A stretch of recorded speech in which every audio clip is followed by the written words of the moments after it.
Boa noite. Como foi? Boa noite, gente. De novo. Boa noite, gente. Agora sim. Agora ficou ótimo. Sabe por que ficou ótimo? Que é a segunda vez que eu tô aqui. A primeira vez eu estava aqui embaixo, ó, e eu evoluí e tô aqui em cima hoje. Então as coisas melhoraram, né? Eu fico imaginando depois, na terceira, onde é que eu vou falar. Eu acho que eu vou volitar. Assim como vocês, né? Porque a gente não está muito distante nesse grau evolutivo. Mas para que a gente continue evoluindo, é preciso que a gente compreenda um pouquinho mais sobre caridade. Compreender mais porque já compreendemos alguma coisa. Pode não ser tudo, mas compreendemos sim. Eu trouxe para vocês esse texto.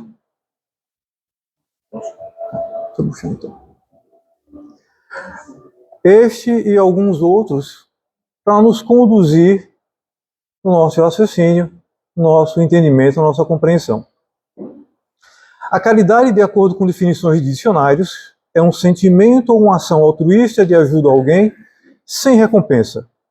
A prática deste ato é um notável indicador de elevação moral, além de ser uma das práticas que caracterizam a essência boa do ser humano. A gente deve se deixar levar por essas definições. Este ato é uma das qualidades mais defendidas pela maioria das religiões, que definem a caridade como amar e ajudar o próximo. Allan Kardec, em O Evangelho segundo o Espiritismo, diz que fora da caridade não há salvação.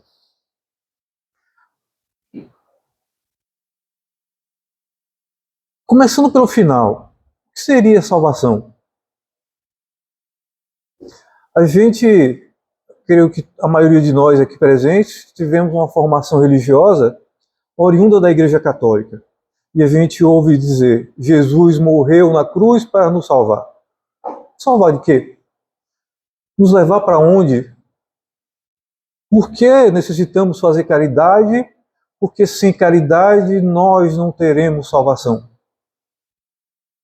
E aí, eu vou trazer um ponto de vista, não é o ponto de vista de todo mundo, não é o ponto de vista especial, é um ponto de vista.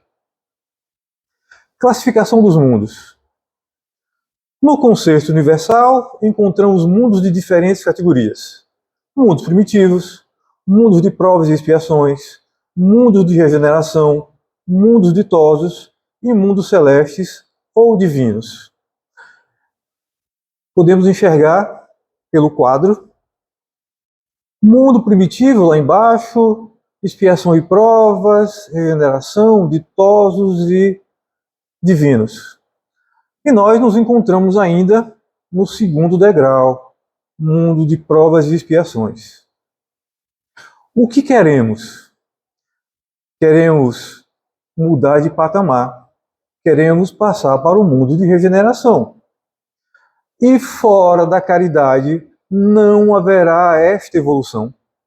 Permaneceremos no mundo de provas e expiações. E todos nós sabemos o que seja o mundo de provas e expiação. É o mundo onde nós estamos. Onde enxergamos maldade, maldade, maldade. Em outras palavras, o mal ainda supera o bem. E nós somos obrigados a conviver com ele. Lógico que esse mal com o qual nós convivemos serve para que nós também evoluamos, passinho à frente, convivendo e sem se deixar contaminar com esse mal. Desculpa.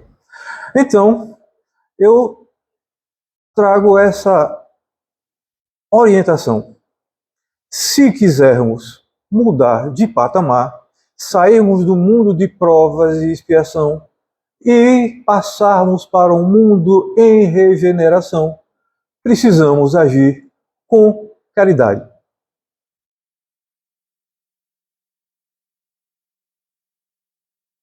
E olha onde é que está a caridade. O topo moral do ensinamento espírita é a caridade.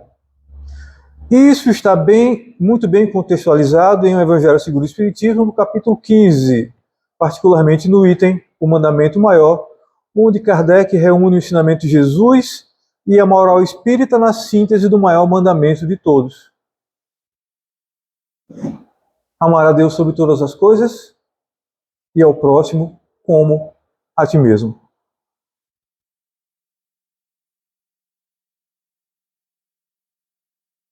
Antes de fazermos a leitura, tem um aspecto de caridade que muitas vezes a gente não se dá conta. Nos coloquemos na seguinte situação. Há 30 anos atrás, nós fomos convidados a conhecer a doutrina espírita. Mas é hoje, é amanhã, e nunca atendemos. Mas chegou um momento que nós viemos a conhecer e não mais deixamos a doutrina. Continuamos até hoje. E porque gostamos da doutrina espírita, nós temos o interesse de que outras pessoas próximas a nós também venham para a doutrina. E a gente faz o convite. Vão ao centro, vamos conhecer. E essas pessoas a quem nós convidamos, elas não nos atendem. E muitas vezes a gente fica com raiva. Muitas vezes a gente... Eu vou utilizar esse termo porque é o que acontece, a gente fala mal daquela pessoa. Como é que eu convido para um lugar bom, uma doutrina boa, e a pessoa não aceita o meu convite? E esquece que ela também foi convidada e só atendeu o convite 30 anos depois. E esta paciência com o nosso próximo também é caridade.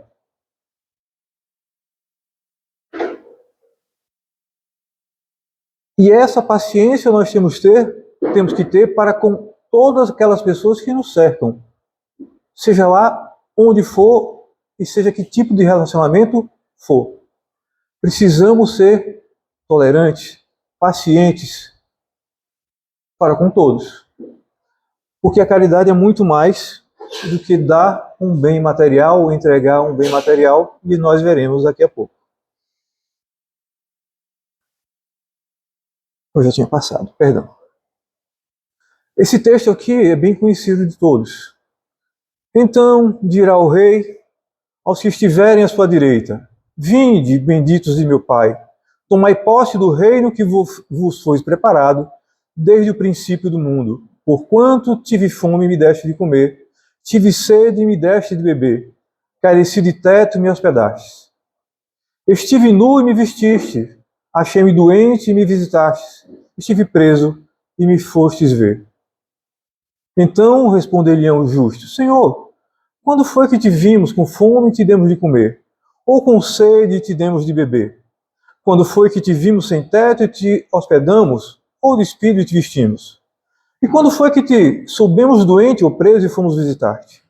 O rei lhes responderá: em verdade vos digo, todas as vezes que isso fizeste a um destes mais pequeninos dos meus irmãos, foi a mim mesmo que o fizeste. Então, aquela paciência que eu pedi para que tenhamos com aquele conhecido nosso, também deve ser exercitada para o desconhecido.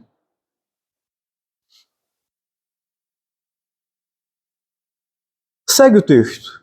Dirá em seguida o que estiverem à sua esquerda: afastai-vos de mim, malditos, ide para o fogo eterno, que foi preparado para o diabo e seus anjos.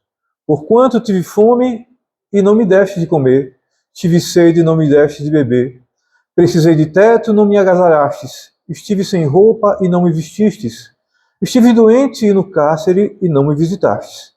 Também eles replicarão: Senhor, quando foi que te vimos com fome e não te demos de comer, com sede e não te demos de beber, sem teto, sem roupa, doente ou preso e não te assistimos?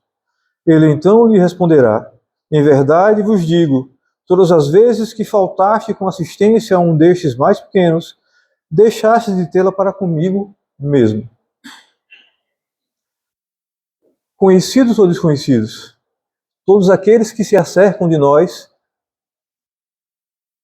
precisam que algo nós lhe entreguemos. Pode ser tão somente nossos ouvidos, um sorriso, uma palavra amiga, um abraço, ou simplesmente a paciência.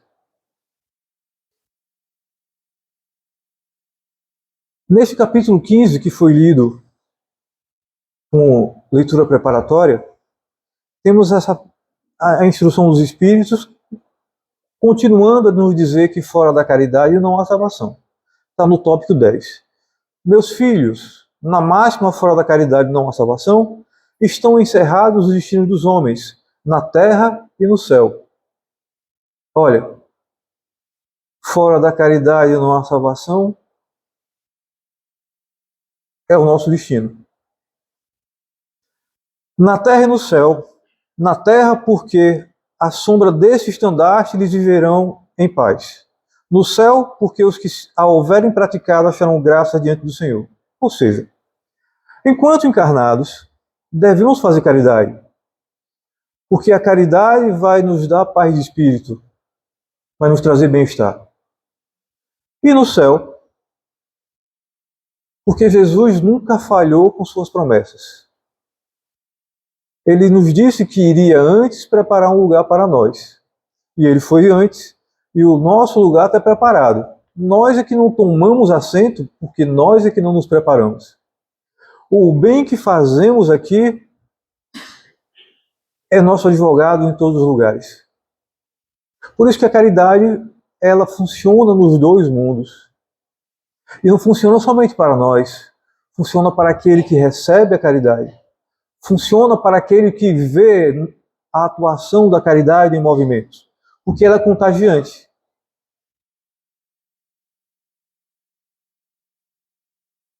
Toda a moral de Jesus se resume na caridade e na humildade, isto é, nas duas virtudes contrárias ao egoísmo e ao orgulho. Mas eu preciso dizer que há algo interessante na caridade,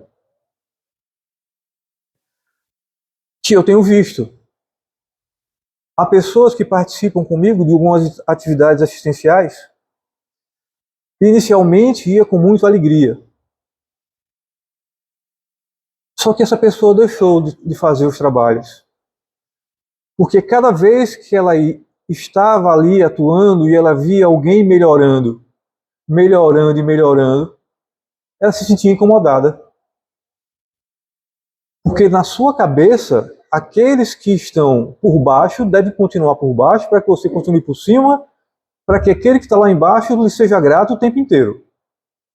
Acreditem, tem gente que desiste dessas atividades porque se incomoda com a melhora daquele que inicialmente era miserável, deixou de ser miserável, melhorou um pouquinho, melhorou mais um pouquinho e foi melhorando. Porque foi recebendo ajuda, foi recebendo orientação. Então, aquilo que estava sendo feito não era caridade, porque não vinha de dentro. Era somente atos exteriores. Até nisso nós temos que ter cuidado. E como caridade e humildade são totalmente contrários ao egoísmo e orgulho, quando nós começarmos a fazer caridade pura, nós estaremos nos distanciando do orgulho e do egoísmo. É natural. Já em O Livro dos Espíritos, questão 893, temos a resposta dos Espíritos dando conta de que a caridade desinteressada é a mais admirável virtude. Caridade só não basta. Tem que ser caridade desinteressada. Aquela que não aguarda retorno de modo algum. Nem reconhecimento. Nem reconhecimento. Questão 893, quando pergunta a Kardec: qual a mais meritória de todas as virtudes? Todas as virtudes têm o seu mérito, porque todas são indícios de progresso no caminho do bem. A virtude, sempre que há resistência voluntária ao arrastamento das más tendências. Imaginemos que eu tinha um hábito de fazer fofoca. alguém chegava perto de mim, sabe de fulano, de ciclano, eu, como? Conte aí. Aí a pessoa me contava e eu não sabia da história, mas aumentava. Ah, eu bem que sabia. Fazíamos isso. O tempo foi passando, eu entendi que isso não me levava a lugar nenhum. Aí as pessoas chegam ao meu ouvido, tá sabendo fulano? Não.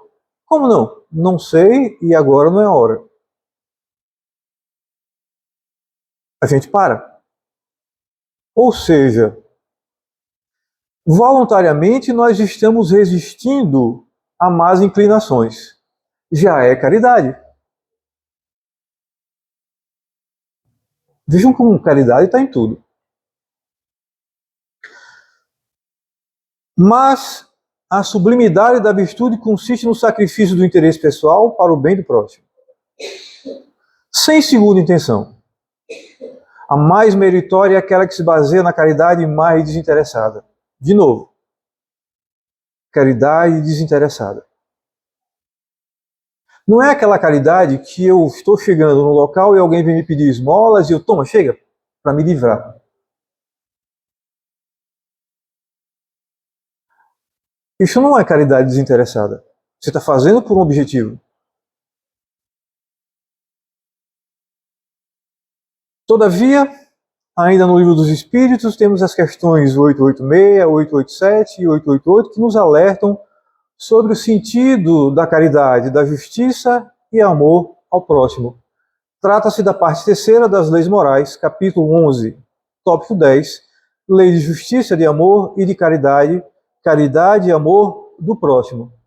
Se vocês tiverem curiosidade, eu espero que tenham, de consultar isso aqui, está escrito lá no Livro dos Espíritos, lá parte final, caridade e amor do próximo, tá assim mesmo.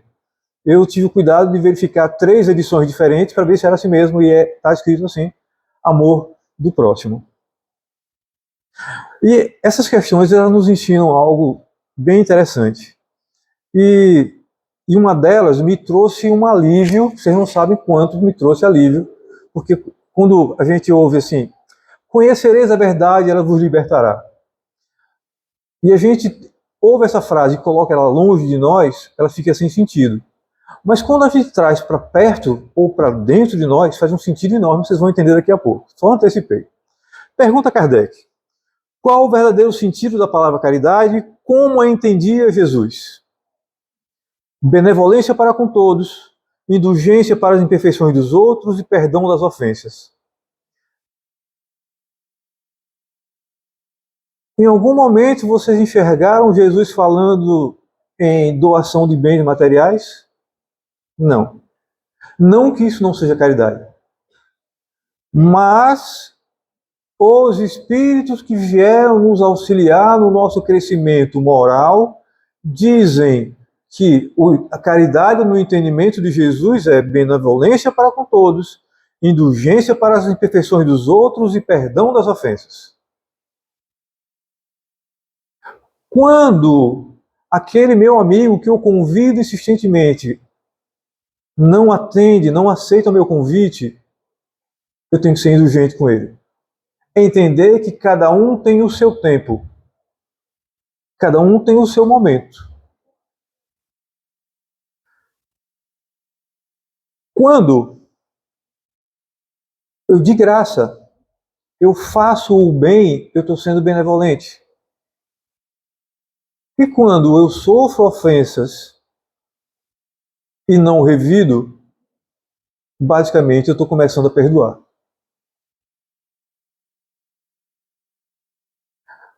O verdadeiro sentido da palavra caridade para Jesus é isso.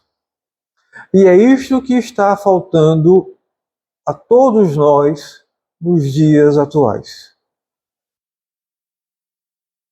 A gente não tem paciência de ouvir alguém que pensa diferente de nós. Ou a gente deixa a pessoa falando só, ou a gente retruca com ignorância. Estamos faltando com caridade. A caridade, segundo Jesus, não se restringe à esmola, abrange todas as relações em que nos achamos com nossos semelhantes, sejam eles nossos inferiores, nossos iguais ou nossos superiores. E é interessante esclarecer porque está escrito aí, sejam eles nossos inferiores, nossos iguais ou nossos superiores.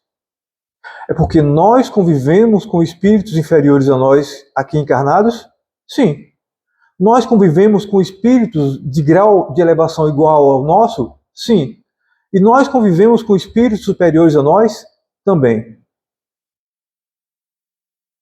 Porque Deus é justo e bom. A justiça está em colocar junto a nós espíritos superiores para nos fazer crescer. E bom para que nós, recebendo o auxílio daquele que está mais acima, olhemos para o nosso irmão aqui embaixo e também queremos ajudá-los. Fazendo isso, estamos sendo caridosos. Vocês vão cansar os ouvidos de falar em caridade e caridosos, mas sejam caridosos para comigo também. Questão 887, também no Livro dos Espíritos. Jesus também disse: amai até mesmo os vossos inimigos. E essa questão aqui que me deu uma alegria no coração enorme, aqueceu meu coração. Ora, o amor aos inimigos não será contrário às nossas tendências naturais? E a inimizade não provirá de uma falta de simpatia entre os espíritos? Essa pergunta de Kardec. Amar os inimigos. Eu sei que vocês estão lendo a resposta. Mas eu sempre que ouvia qualquer afirmação nesse sentido, de que nós devemos amar nossos inimigos, eu ficava incomodado. Mas como? Como? Se eu ficar muito perto, mas por dentro eu não estiver me sentindo bem, eu estou sendo falso. Então é melhor ficar longe. Isso me incomodava. E quando eu li essa questão, olha a resposta. É certo que ninguém pode voltar aos seus inimigos um amor terno e apaixonado. Que alívio.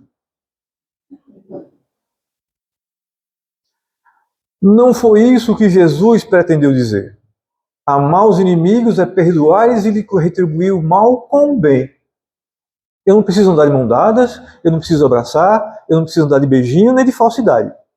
Mas eu preciso não retribuir o mal que ele me fez com o mal. Retribuir, se possível, com o bem.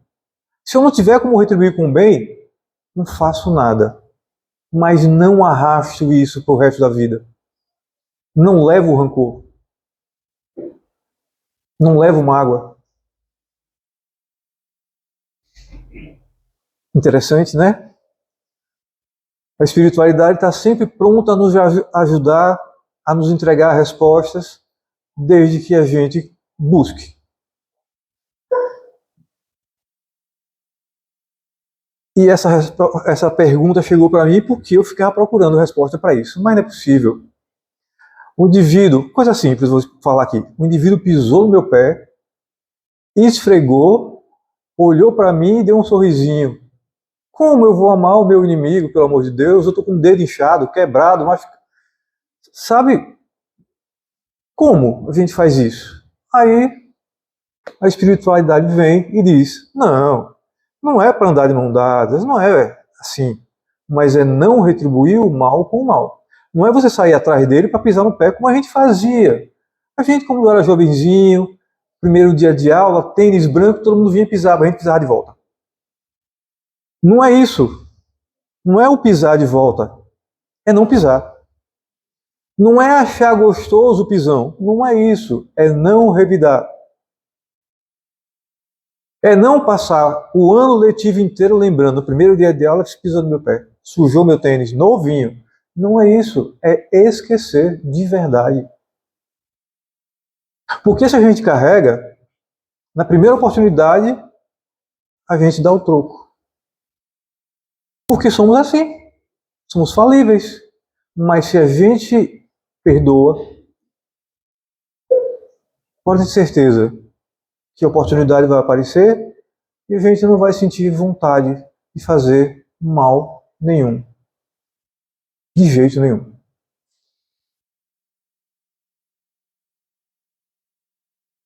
Questão 888. Que se deve pensar da esmola? E agora nós estamos falando daquela caridade material, que é a mais conhecida, mas a gente tem que ter cuidado.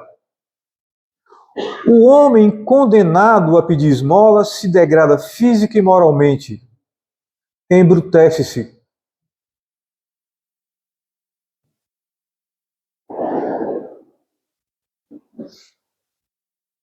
Luiz Gonzaga gravou um forró, aproveitando que a gente está saindo da época, gravou um forrozinho, Luiz Gonzaga. Foi, mas eu acho que ela ficou mais conhecida através de Fagner, que diz assim: seu doutor uma esmola a um homem que é são, ou lhe mata de vergonha ou vicia o cidadão. Aqui a gente enxerga um pouquinho disso, porque ele diz assim: o homem condenado a pedir esmola se degrada física e moralmente. A pessoa que tem princípios, no momento que vai pedir esmolas, ela tem que superar esses princípios. E principalmente passar por cima do orgulho. Só que algumas pessoas vão muito além para receber qualquer coisa. Continua o texto. Uma sociedade que se baseia na lei de Deus e na justiça deve prover a vida do fraco, sem que haja para ele humilhação.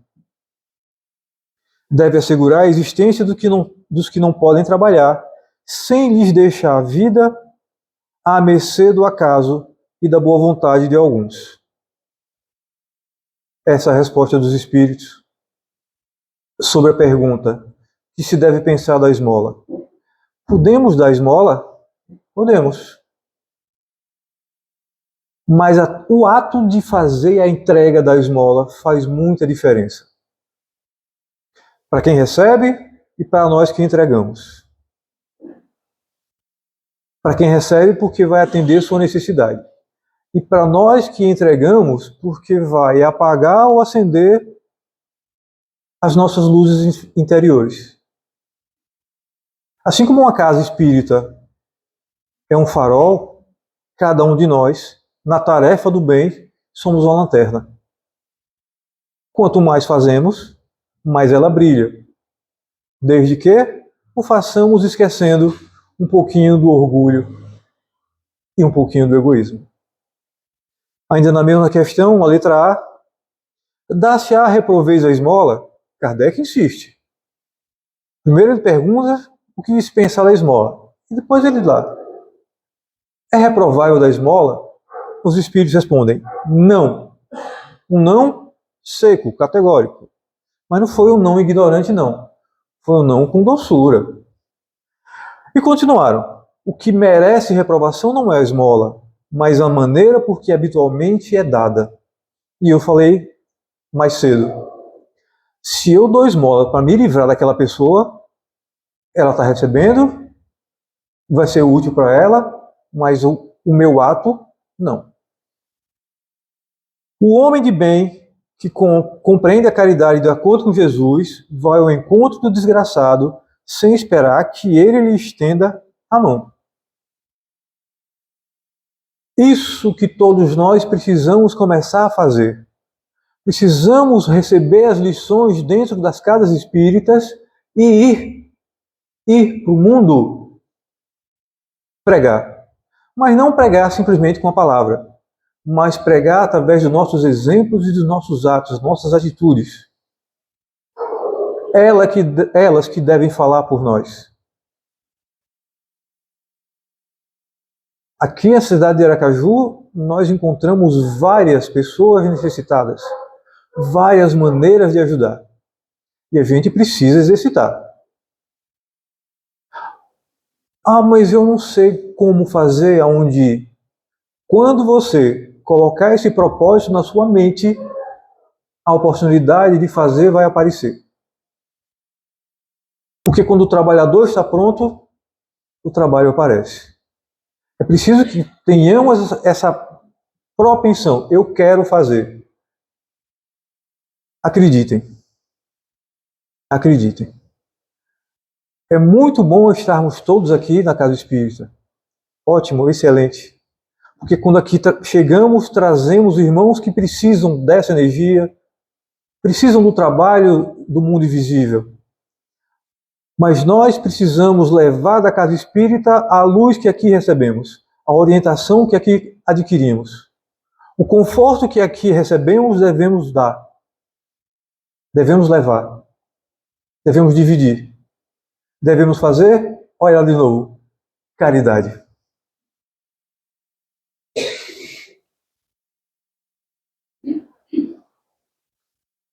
A verdadeira caridade é sempre bondosa e benévola. Está tanto no ato como na maneira por que é praticado. Duplo valor tem um serviço prestado com delicadeza.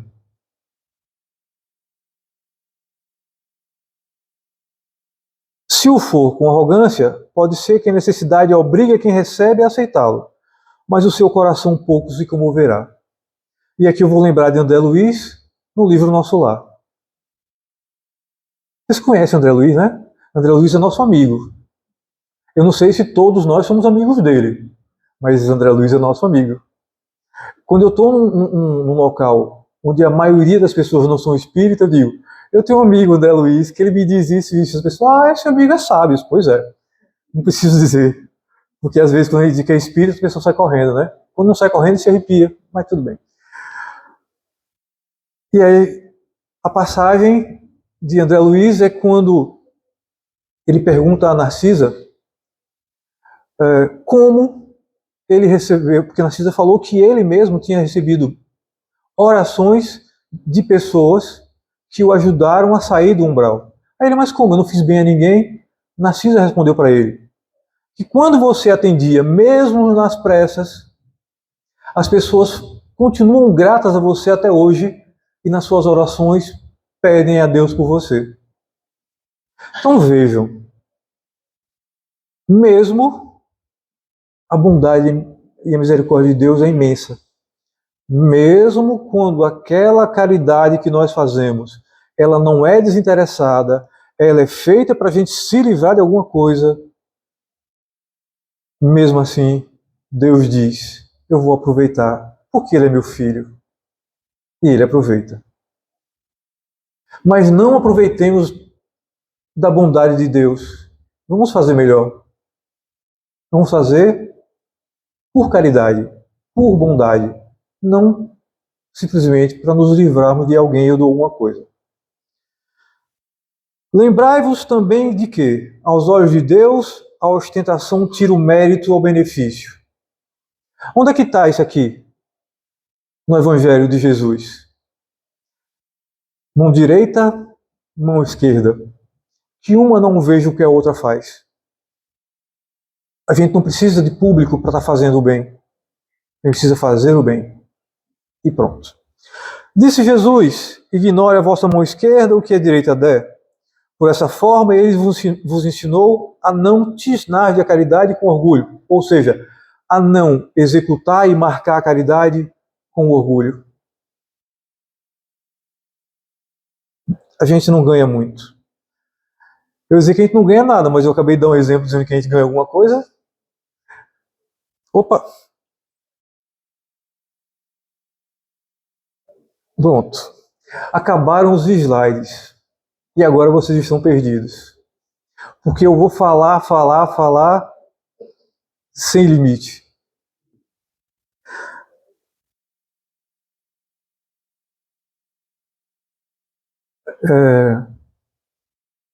Não vou me recordar qual foi o espírito que nos passou a seguinte mensagem. Não que eu tenha recebido, né? Eu recebi de outra pessoa. Não foi eu que recebi, não. Que nós estamos aqui neste planeta, na carne, para sentir. Não é para conhecer, nem para fazer. É para sentir.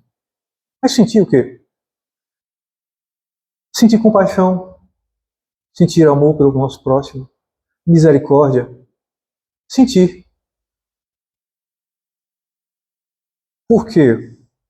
Qual foi ponto central da leitura do Evangelho, a carta de Paulo. Lembra? Ainda que eu falasse a língua dos anjos e a língua dos homens, sem amor, eu nada seria, eu nada serei, eu nada sou. Não adianta só fazer, se você não sente aquilo. Por quem você está fazendo? Um parênteses, eu gosto de deixar as coisas bem claras. Essa frase de Paulo, quando ele fala, ainda que eu falasse a língua dos homens e a língua dos anjos, sem amor eu nada seria, lá no contexto da época, fazia muito mais sentido do que faz hoje. Hoje a gente não dá muita atenção a essa história de falar outras línguas. Mas na época de Paulo, para ele alcançar as pessoas, ele utilizou essa expressão. Por quê? Naquele momento histórico, falar várias línguas significava ser uma pessoa culta.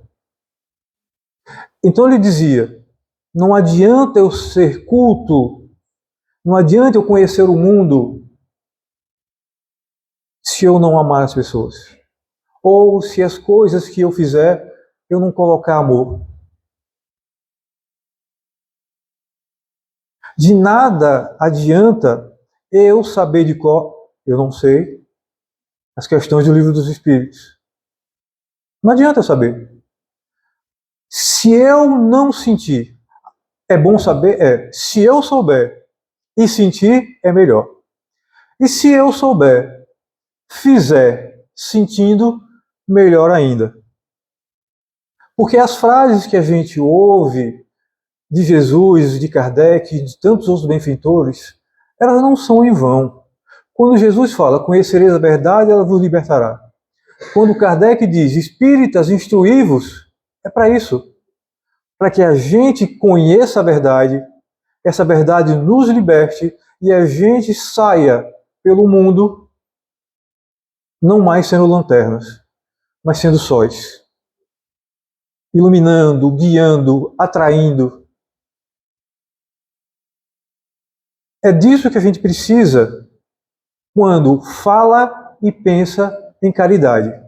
É sentir pelo outro o que sentimos pelas pessoas que estão mais próximas de nós e que nós mais amamos. É tentar sentir pelo outro o que sentimos por nossos filhos, os nossos cônjuges, nossos pais. Nossa Senhora, que gratidão! Nossos pais, somente nossa mãe, permitiu que nós estivéssemos aqui. Gratidão. É este amor, é este sentimento que nós devemos colocar nas nossas atividades. Por quê? Se a gente substitui a palavra caridade por amor, é a mesma coisa. Fora do amor não há salvação. E vocês todos balançaram a cabeça dizendo que queriam, ou melhor, que querem ir para um mundo em regeneração. Não é? Pois é. Se todo mundo quer ir para o mundo em regeneração, é preciso que todas as nossas atividades, todos os nossos atos, todas as nossas atitudes sejam bem inspiradas. Porque o invisível está nos vendo. E a gente não quer, a partir de hoje, fazer com que nossos atos sejam vazios. Porque nós somos cercados por uma multidão de testemunhas, como disse o apóstolo Paulo. E essa multidão de testemunhas serão também nossas testemunhas ou nossos acusadores quando a gente voltar para a pátria espiritual. Vocês podem olhar para mim e pensar, ele parece ser uma boa pessoa. Se vocês pensam assim, guardem essa opinião para vocês, não espalhem. Porque pode não ser verdade. Eu posso somente parecer e não ser. Pensem e guardem. É caridade. Comigo e para com vocês. Mas eu comecei falando agora sobre essas testemunhas, sobre a nossa vontade de estar no mundo em regeneração. E aí, sempre que eu tenho oportunidade, eu falo de uma música, não canto para ninguém correr, e que ela dá prova de que nós estamos, sim, cercados, vigiados, amparados a todo momento. Vocês conhecem o cantor Diogo Nogueira, eu sei que conhecem, mas não sei se ouviram falar no pai dele, João Nogueira. Né? E João Nogueira, em determinado momento, numa entrevista, foi perguntado como era o processo dele de escrever a letra das músicas. Né? Neste momento, ele não respondeu porque ele disse que não sabia explicar. Simplesmente a pergunta ficou sem resposta. E posteriormente, ele escreveu um samba onde ele conta como é que funciona isso. Eu adoro essa música por conta da mensagem que ela nos passa, né? Além de ter um ritmo muito bom, mas esqueçam o ritmo. Eu vou passar para vocês.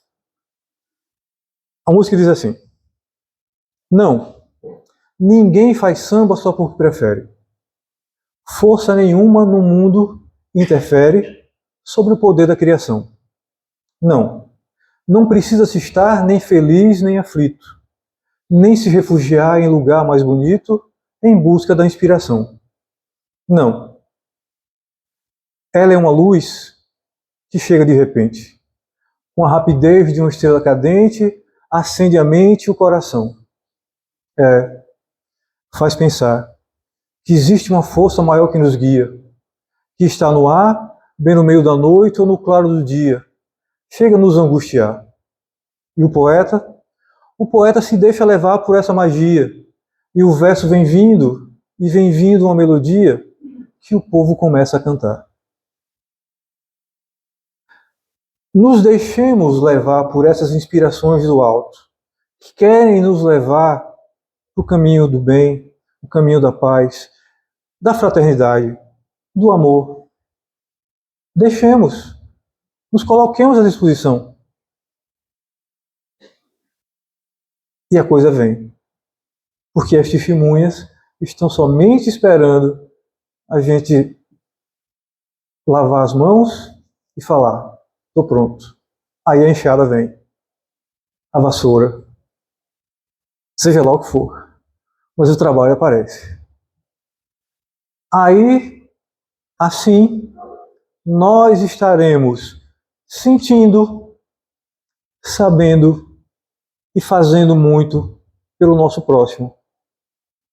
Afinal de contas, o nosso próximo é a ponte entre nós e Deus. Essa ponte vocês podem chamar de muitas coisas, mas hoje eu vou chamar de caridade. Que Deus abençoe a todos vocês. Muito obrigado pela atenção. Muito obrigado pela atenção. Vocês são, assim, maravilhosos, né? E, como eu disse, da próxima vez que eu voltar, eu não sei onde vai ser a palestra, eu vou estar muito mais alto do que eu estou hoje. Mas estarei assim porque vocês ajudam a que a gente cresça, porque vocês nos incentivam a chegar aqui cada dia com mais estudos, com mais boa vontade, principalmente com mais carinho. Muito obrigado.